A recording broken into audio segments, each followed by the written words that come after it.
Assalamualaikum warahmatullahi wabarakatuh. Selamat pagi anak-anakku kelas 11 RPL, 11 Otrotonik, dan 11 Listrik. Alhamdulillah sekarang pelajaran pendidikan agama Islam dan budi pekerti dengan materi pertama pada semester genap ini, yaitu toleransi dan menghindarkan diri dari tindakan kekerasan.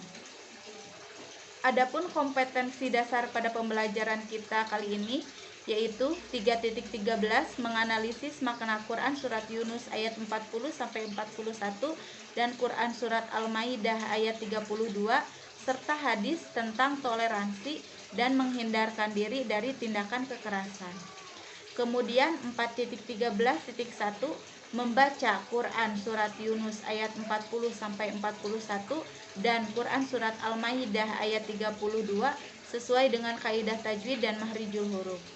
Selanjutnya 4.13.2 mendemonstrasikan hafalan Quran surat Yunus ayat 40 sampai 41 dan Quran surat Al-Maidah ayat 32 dengan fasih dan lancar.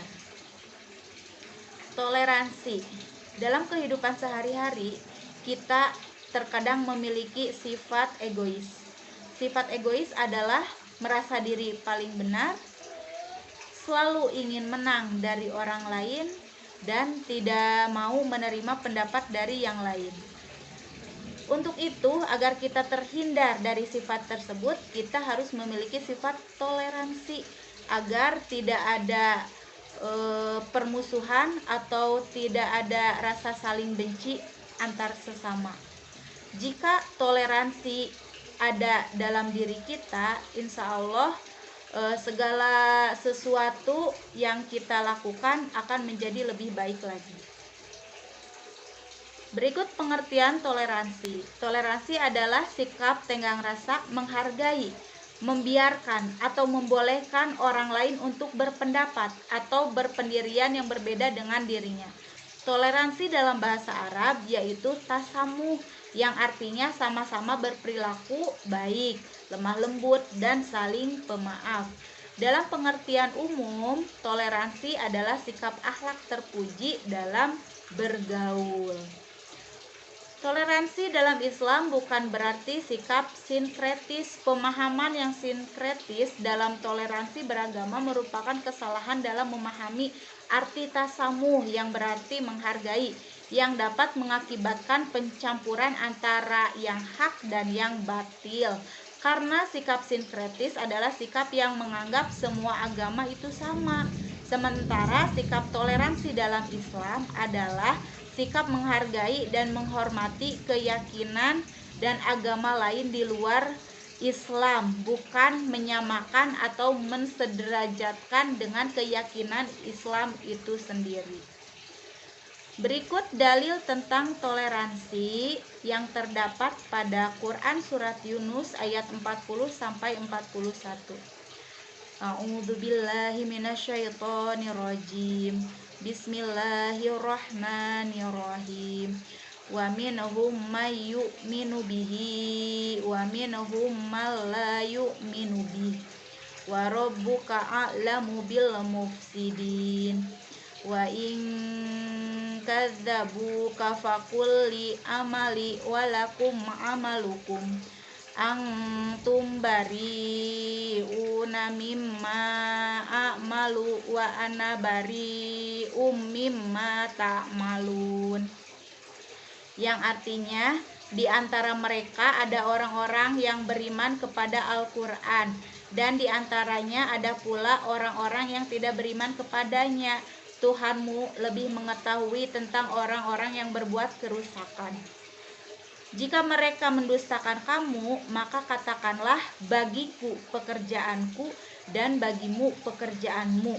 Kamu berlepas diri terhadap apa yang aku kerjakan, dan aku pun berlepas diri terhadap apa yang kamu kerjakan. Jadi isi kandungan yang terdapat pada Quran surat Yunus ayat 40 sampai 41 ini menjelaskan bahwa manusia itu dibagi ke dalam dua golongan, yaitu ada golongan orang-orang yang beriman kepada Allah, ada juga golongan orang-orang yang tidak beriman kepada Allah. Kemudian ayat ini juga menjelaskan bahwa amalan yang kita kerjakan adalah untuk diri kita sendiri dan amalan yang mereka kerjakan adalah untuk mereka sendiri. Ayat ini juga menjelaskan kita tidak boleh ikut campur terhadap agama yang mereka yakini karena mereka mempunyai hak untuk menganut agama yang mereka yakini, begitupun juga sebaliknya. Sekarang manfaat toleransi dalam Islam. Yang pertama, dapat menghindari adanya perpecahan. Yang kedua, dapat mempererat silaturahmi. Yang ketiga, melatih diri untuk saling menghargai. Yang keempat, memperkuat hubungan antar manusia. Yang kelima, meningkatkan rasa persaudaraan. Yang keenam, dapat menahan angkara murka. Yang ketujuh, mudah mencapai kata mufakat. Selanjutnya, menghindarkan diri dari perilaku tindak kekerasan. Manusia dianugerahi oleh Allah memiliki nafsu. Dengan nafsu, manusia bisa merasakan benci, bisa merasakan cinta. Dengan nafsu juga manusia bisa merasakan permusuhan, persahabatan.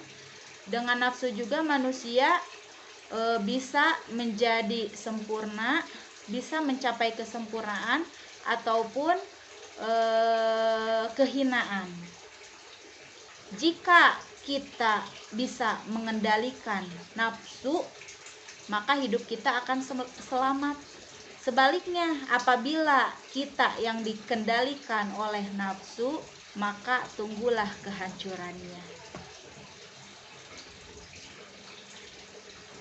Berikut pengertian kekerasan. Kekerasan adalah tindakan agresi dan pelanggaran. Bentuk-bentuk kekerasan, ada kekerasan fisik, ada kekerasan psikis, ada kekerasan ekonomi, ada kekerasan atas nama agama. Yang pertama, kekerasan fisik. Kekerasan fisik contohnya memukul, mencubit, mendorong, bahkan sampai membunuh. Kemudian yang kedua, kekerasan psikis, contohnya seperti memberikan sebuah ancaman. Kemudian kekerasan ekonomi, contohnya seperti memeras atau memalak ya. Yang selanjutnya, kekerasan atas nama agama, seperti adanya terorisme.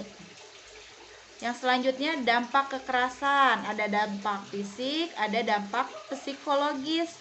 Dampak fisik berupa memar-memar, bisa ya, tubuh kita lecet-lecet, itu dampak kekerasan fisik. Kalau dampak kekerasan psikologis, kita akan merasa cemas atau akan adanya trauma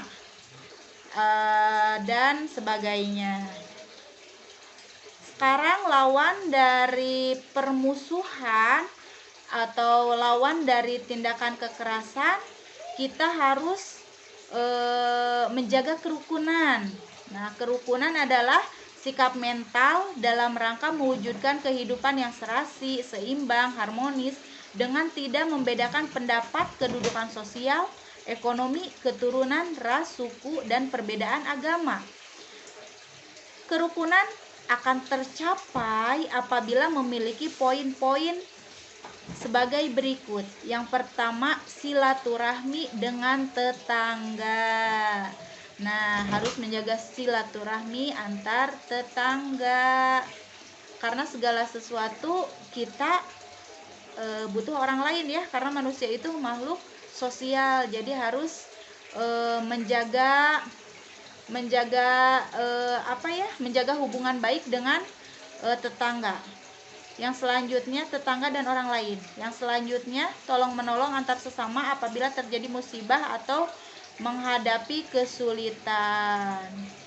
Jadi kalau ada teman kita, sahabat kita, saudara kita, tetangga kita yang terkena musibah atau sedang menghadapi kesulitan, kita harus menolong mereka agar beban yang mereka hadapi menjadi terasa ringan.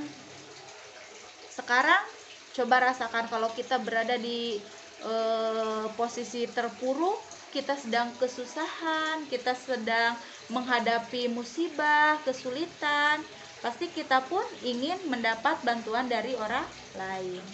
Yang selanjutnya, menghormati dan menaati aturan-aturan yang dibuat selama tidak bertentangan dengan syariat Islam. Yang keempat, saling menyayangi dan mengasihi antar sesama. Bentuk-bentuk kerukunan ada dua. Yang pertama, kerukunan antar umat seagama, dan satu lagi kerukunan antar umat beragama. Kerukunan antar umat seagama merupakan kerukunan internal umat dalam memeluk agama. Misal, Muslim dengan Muslim. Islam merupakan agama universal yang mempunyai Al-Quran dan hadis.